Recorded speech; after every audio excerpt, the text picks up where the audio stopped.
नोंसोर जायखौ एक्सपेल खालामदों जों बेखौ लं लिबोदों बेखौनो जों बरायनानै लाबोदों होननानै बुंहरदों नोंथांमोना जायगा होयोब्ला बे नोंथांमोननि बाथ्रा समाजा जायगा होयोब्ला बे समाजनि बाथ्रा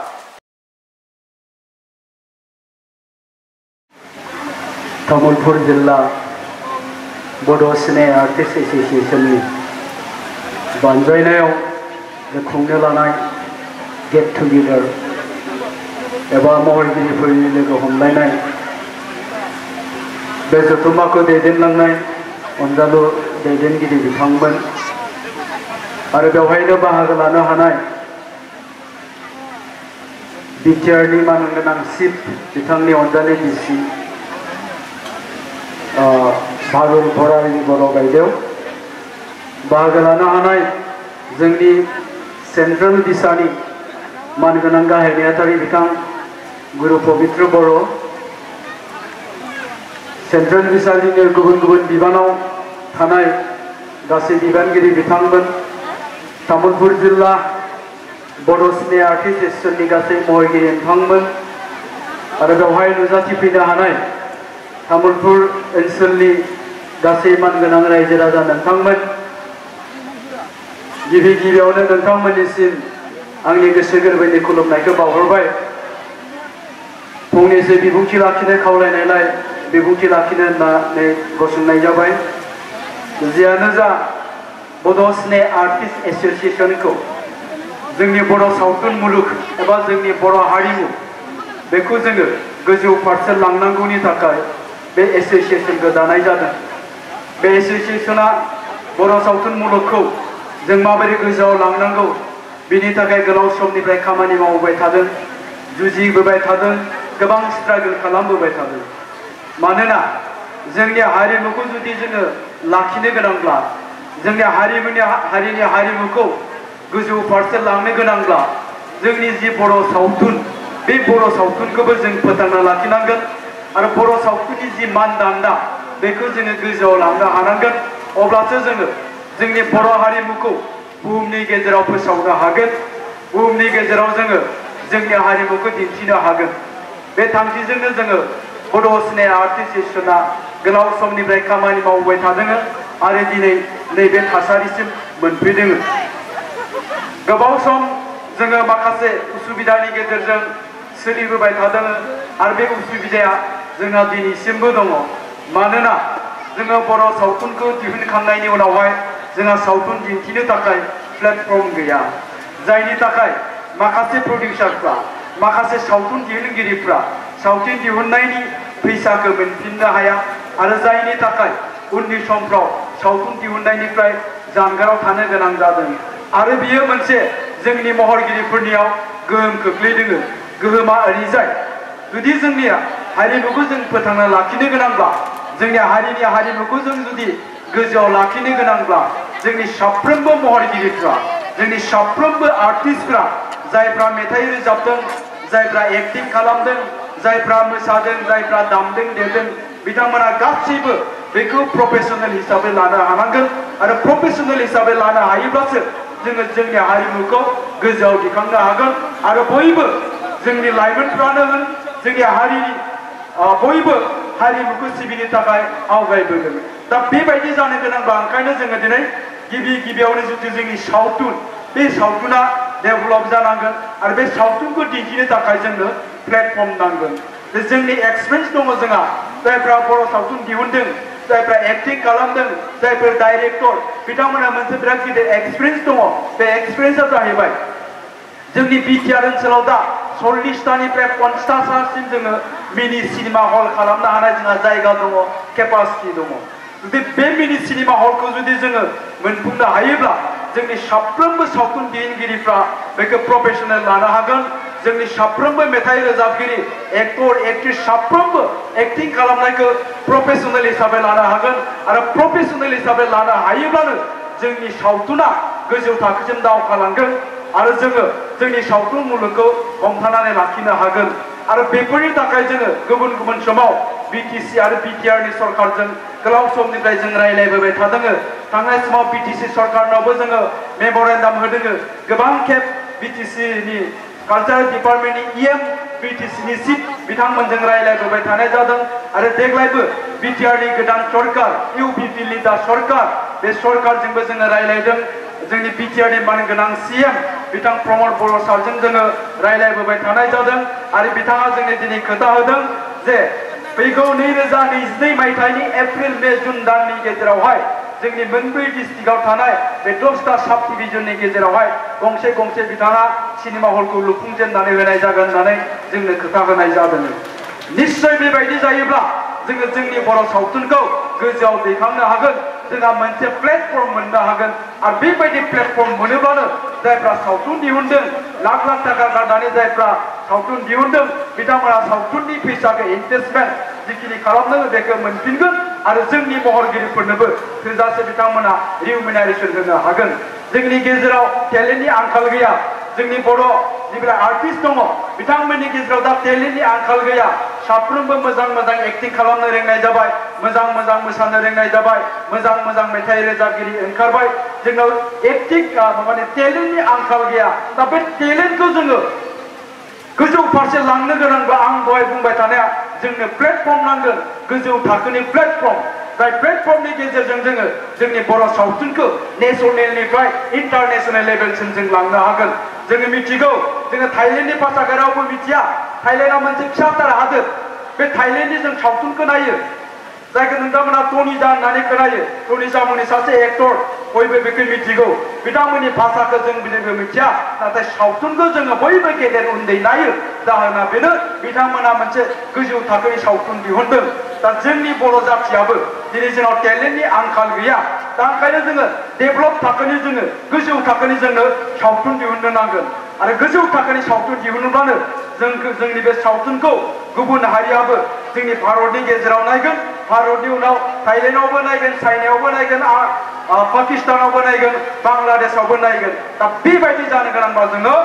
गोबां बुरजा थाखा बाहायनानै जोङो सावथुन दिहुननो हानांगोन दिनै जोङो खोब गारग्रा मोनसे सावथुन दिहुननायाव मेक्सिमाम 25 लाख थाखाल' गारो मानोना जोङो सावथुनखौ दिहुननायनि उनावहाय बेखिनि फैसाया फैफिना ओंखायनो जोङो मेक्सिमाम 25 लाख थाखा गारनानै जोङो सावथुनखौ दिहुननाय जायो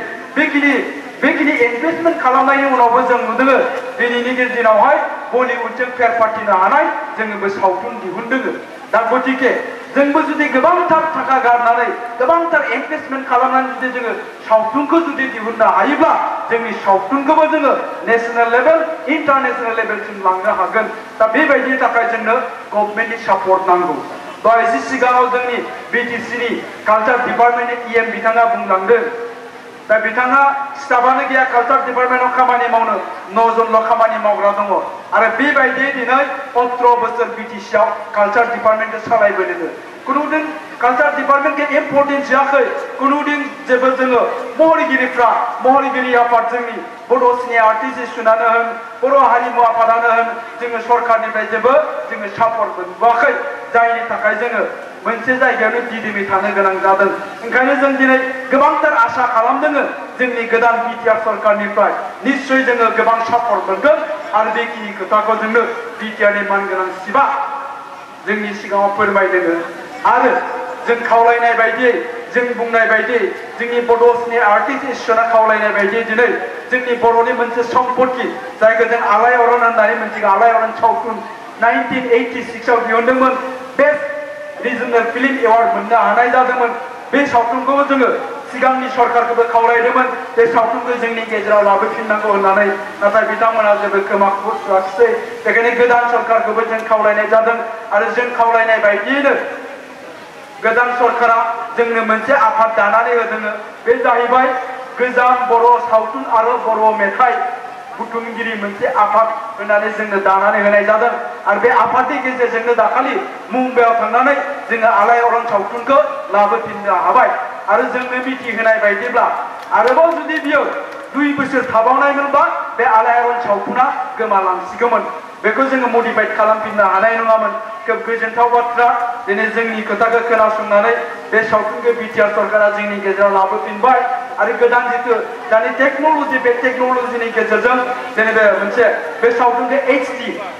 फर्मेटआव दिहुनफिनबाय थारमाने गोदो जोङो जिबायदि नुदोंमोन बेनिख्रुइ साबसिन क्वालिटियाव जोङो बे आलायारन सावथुनखौ नुनो मोनगोन दा बे जोंनि थाखाय जोबोद गोजोनथाव बाथ्रा दा जियानो जा जों दहायनो बुंदों बे बड' सिने आर्टिजेसना जोंनि हारिमुखौ फोथांना लाखिनांगौनि थाखाय जोंनि सावथुन मुलुगखौ जोङो गोजौसिम फोसावलांनांगौनि थाखाय नेशनेलनिफ्राय इन्टारनेशनेल लेभेलसिम लांनांगौनि थाखाय जोङो समायखिरा लादों आरो खामानि मावबाय थागोन आरो बेबायदि जानो गोनांबा जोंनो सरकारनि जेब्लायबो सापर्टखौ नांगोन दा बेखिनियावनो मोनसे खोथाखौ बुंनो सानदों जिहेतु बयबो मिथिखागौ मिथिखानाय हिसाबैसो आं बुंनो नागिरदों दाख्लै बावैसो साननैसो सिगां जोंनि गेजेराव माखासे दावराव जादों माखासे आर्टिस्टफोरखौ लानानै माखासे आर्टिस्टफोर जायफ्रा माने एन्टि ससियेल खामानियाव लोब्बा थादों आरो गोबां हाइलाइट जादों भाइरेल जादों दा बिनि उनावहाय जोंखौ गोबां मानसिफ्रा गाज्रि गाज्रि रावजों सोंखारिदों बड' सिने आर्टिजेसनखौ रायदों फैलाखौ रायदों गुरु पबित्रखौ रायदों सोरबा मेन्डेलाखौ रायदों जाय जायखौ मिथिगौ बिथांमोनखौ मोजां गाज्रि रायदों जोंनि माबायाव वाट्सएपआव गाज्रि गाज्रि मेसेज हरदों नोंसोरो समाजखौ गाज्रि खालामसिगोन सिनेमानि मानसिफ्रा बायदिसिना खोथा बेखायनो जोङो जोंनि आफादनि रुल एन्ड रेगुलेसन माखासे डिसिप्लिन बायदियै जोङो मा खालामनाय जाबाय बैसोर आर्टिस्टखौ जोङो एक्सपेल खालामनाय जादों बेखिनि समावनो जों बुंखादोंमोन जोंल' खालामबा जानाय नङा जोंनो रायजो राजाफ्राबो सापर्ट होनांगोन रायजो राजाफ्राबो गनायनानै लानो हानांगोन जोंनि एक्सपेल खालामबाय रायजो राजाफ्राबो एक्सपेल खालामनो हानांगोन बेखिनि खोथाखौ जों बुंनाय जादोंमोन नाथाय दुखुनांथाव लाजिनांथाव बाथ्रा जोंनियाव मा मोनसे मेसेज फैदों आंनियाव दाबो दं बेहाय गसाइगावनिफ्राय फैदों मेसेजआ मोनसे फेन क्लाब गेमस्रि दैमारि फेन क्लाब गेमस्रि दैमारि लं लिभ होननानै जोंना आंनियाव मेसेज हरदों लाजि फोनां हरदों नै